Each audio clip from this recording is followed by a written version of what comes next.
Nearly 8 centuries ago, during a harsh Icelandic winter, a story was finally written down. A story that had already lived for centuries, passed from poet to poet, shared across firesides and feast halls. With the new writing tradition spreading through Iceland, this old tale was captured in ink, preserved beyond the reach of fading memory. From Greenland to the Mediterranean, the Viking world carried it forward, remembered it, and kept it alive. It became one of the most enduring sagas ever told, and even today the story continues to be retold. The Saga of Ragnar Lothbrok. But behind the legend lies a question people have asked for centuries. How much of it was real? Let's find out. In the year 814, the great King Charlemagne, ruler of the largest empire Western Europe had seen since the fall of Rome, was dead. And with his death, the stability he had fought so hard to build began to unravel. Civil war soon broke out among his descendants. In many of the former Roman lands, like Visigothic Spain and Ostrogothic Italy, the old Roman idea of passing inheritance to a single heir had become standard. But the Franks held to their older tradition, dividing a kingdom among all the sons, a practice that had troubled them for centuries and now would trouble them again. When the dust of the succession finally settled, much of Charlemagne's achievements had fallen apart. Undone not by enemies abroad, but by the choices of his own bloodline, 3 new kingdoms emerged. To the east, East Francia, the roots of what would become Germany. In the center, Lotharingia, a realm destined to be absorbed by its neighbors. And to the west, along the Atlantic coast, and deep into the old heartlands of Gaul, was West Francia. Here, a new problem grew. Central authority weakened, and that weakness did not go unnoticed. For years, the Franks had pushed into the pagan north, conquering new lands and spreading Christianity. And now the north would answer back. At first, they came in small numbers, just a few boats testing their luck. But as the years passed, the trickle became a tide. More ships, more raids, more daring attacks from the harsh, cold lands beyond the sea. The Viking Age had begun. Frankish sources from the period mention a ruler named Horic, king of the Danes, likely just one Danish king among many. His rule was being quietly undermined by the West Frankish king, Louis the Pious, who backed a rival claimant named Harald Klak in an attempt to unseat him. Under Charlemagne, this divide-and-rule strategy might have worked. His elite armies could have dealt swiftly with northern raiders, but those glory days were gone. Standards had slipped. The once formidable Frankish military was now only a faint echo of what it had been. When Horic ultimately pushed back Harald Klak's challenge and secured his throne, the consequences for Louis were severe. The North would answer, not cautiously, not politely, but with force. At first, the raids came in small clusters of ships, but soon something far more dangerous appeared. A powerful war leader who would carve his way into the chronicles of the age. If even a fraction of the later legends are rooted in truth, he was among the first true sea kings of the Viking world, and certainly one of the most unforgettable. Ragnar Lothbrok had arrived. Since the end of the Saxon wars in the late 8th century, Scandinavian raids had already reached Frankish shores. Those wars had been long and brutal, an extended campaign against Old Saxony, the still pagan region just south of Denmark. They ended in forced conversions, or death.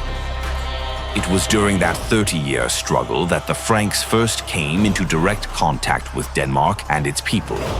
Though the Danes likely knew of the Franks long before any meeting, Their reputation as fierce conquerors needed no introduction. While Charlemagne lived, Europe remained mostly secure. His biographer, Einhard, later noted that only a few islands off the Frisian coast had been plundered during the emperor's lifetime. Charlemagne had even organized coastal defenses, stationing guards along key river routes. But with his death, everything shifted, and the fragile order he left behind began to crack, right as the storm from the north gathered strength. Without a strong ruler to hold it together, Charlemagne's empire quickly began to unravel. And it didn't take long for the Danes to move in, circling the fractured realm like carrion birds picking at a fallen giant.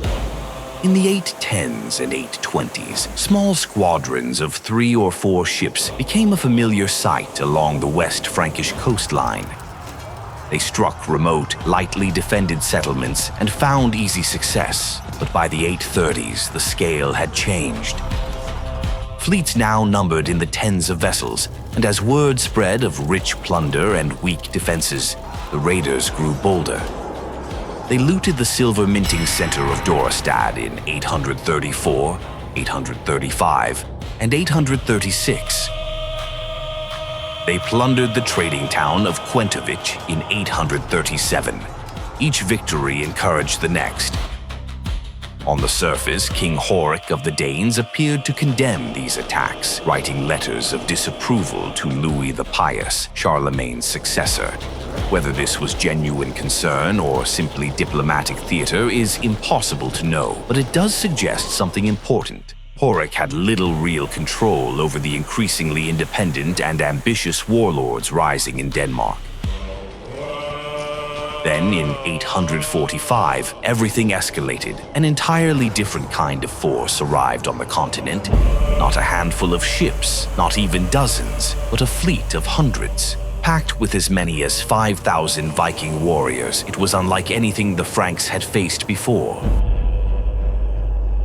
Where this great fleet came from is uncertain, but Frankish sources agree on one detail.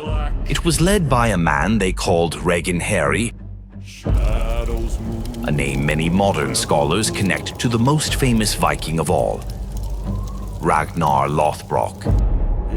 A number of Icelandic sagas recount the tales of Ragnar's early life, but most of these details are almost certainly later inventions, embellishments added as his legend grew and as later warlords claimed descent from him, eager to elevate their own prestige. Ragnar himself supposedly claimed descent from Odin, a boast shared by many Danish kings and warlords of the age, including his own overlord, King Horic.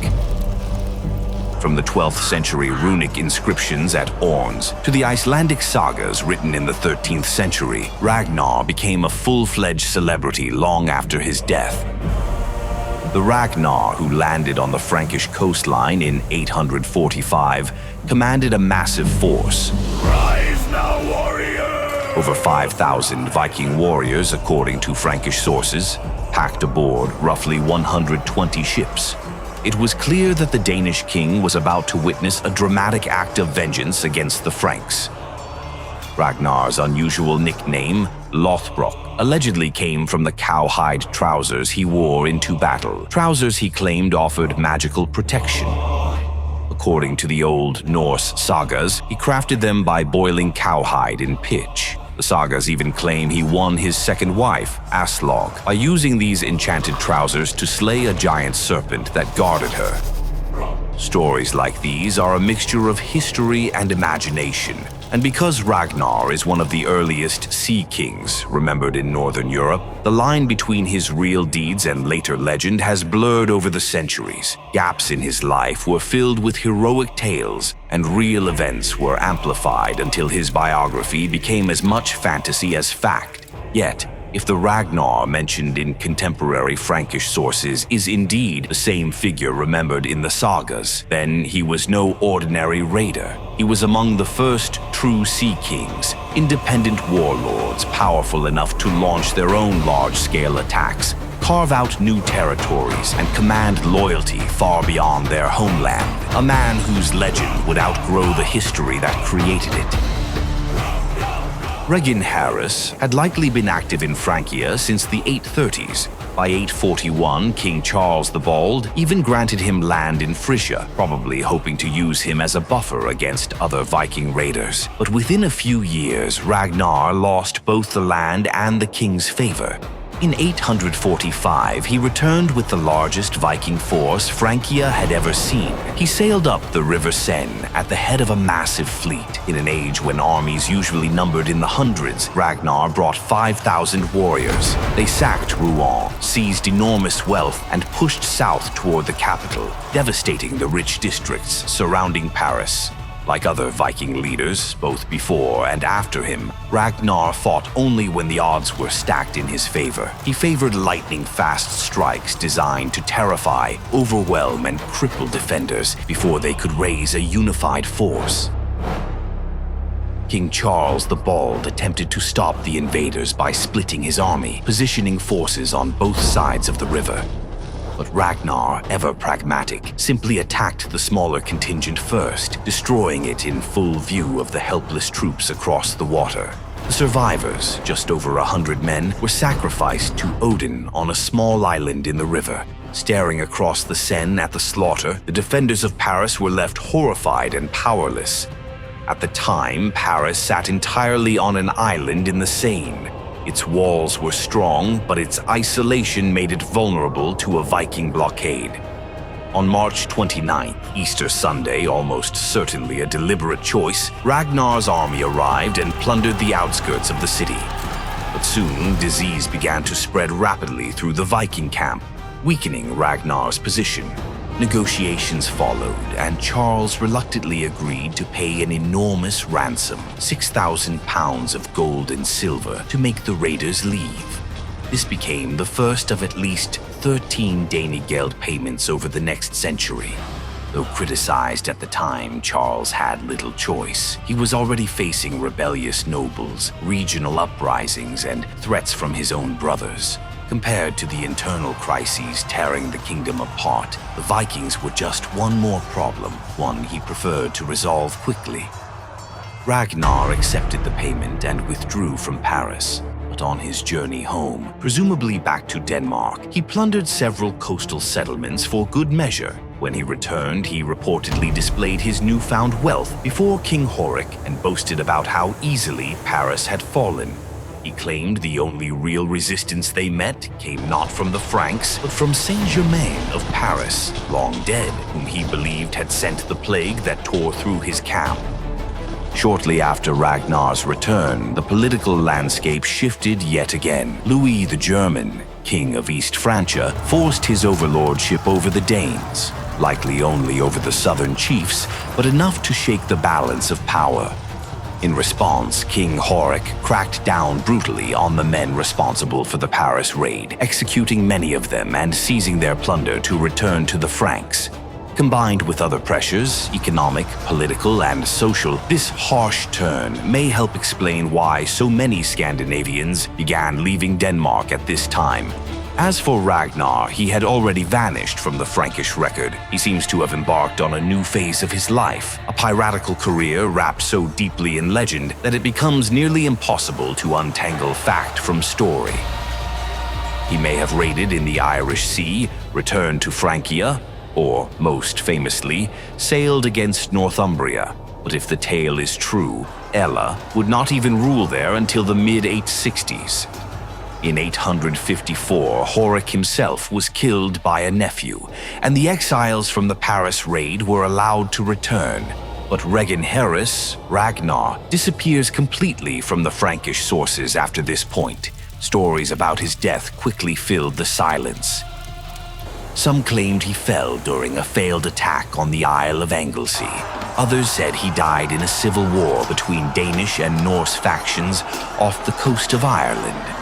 But the most famous tale of all tells a different story.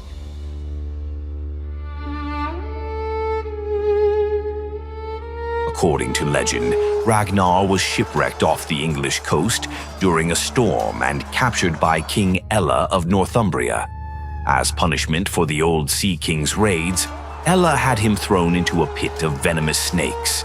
In one version of the tale, Ragnar's enchanted trousers protected him for hours, forcing the irritated king to drag him back out, remove them, and cast him in again. Decades later, Viking raiders returned to Paris once more. This time, in the 880s, they were led by another legendary sea king, Rollo. Despite later myth, he had no relation to Ragnar.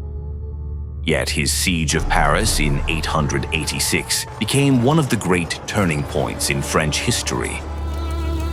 A massive assault by hundreds of ships ultimately repelled. By then, much of Britain had already fallen under Viking rule, under a band of brothers who called themselves the Sons of Ragnar. The tale of Ragnar Lothbrok says he fathered several sons, each a legendary sea king in his own right. The sagas say he stared into the shifting coils, into the gleaming eyes, and understood exactly what his death would unleash. Not a plea, not a prayer, just a warning, spat out through blood and venom. The little piggies will howl when they hear how the old boar died. It was a promise, because those piggies, Ivar, Bjorn, Ubba, Halfdan, Sigurd, were not men who cried over corpses. They were men who made corpses. Ivar the Boneless, the quiet one with the cold smile, the mind that played war like a board game. Bjorn Ironside, a raider who left Mediterranean cities burning behind him. Ubba, the killer with the iron jaw, war leader of Frisia. Halfdan, who crushed a chess piece in his palm when he heard the news. Sigurd, snake in the eye, the cursed one, born of a sorceress, marked for violence. Were they really Ragnar's sons? Nobody dared ask. In the Viking world, legend outranked blood, and the legend was already marching. When word crossed the sea, whispered in smokehouses, roared in long halls, something inside each brother cracked. Not grief, not sorrow, something colder, purpose. And from that purpose came a storm, the great heathen army, not a raid, but a reckoning, a tide of iron and fire rolling toward the English coast, carrying Ragnar's name like a blade. Back in the pit, as the snakes coiled around his ribs, Ragnar supposedly let out one last breath. Not a cry of pain, but a laugh. A ragged, broken laugh. Odin sets the benches, he whispered. Soon we drink from curved horns. No fear, no regret. I laugh as I die. Which Viking legend should we explore next? Comment below, like, and subscribe to join the discussion. And don't forget to subscribe for more epic stories.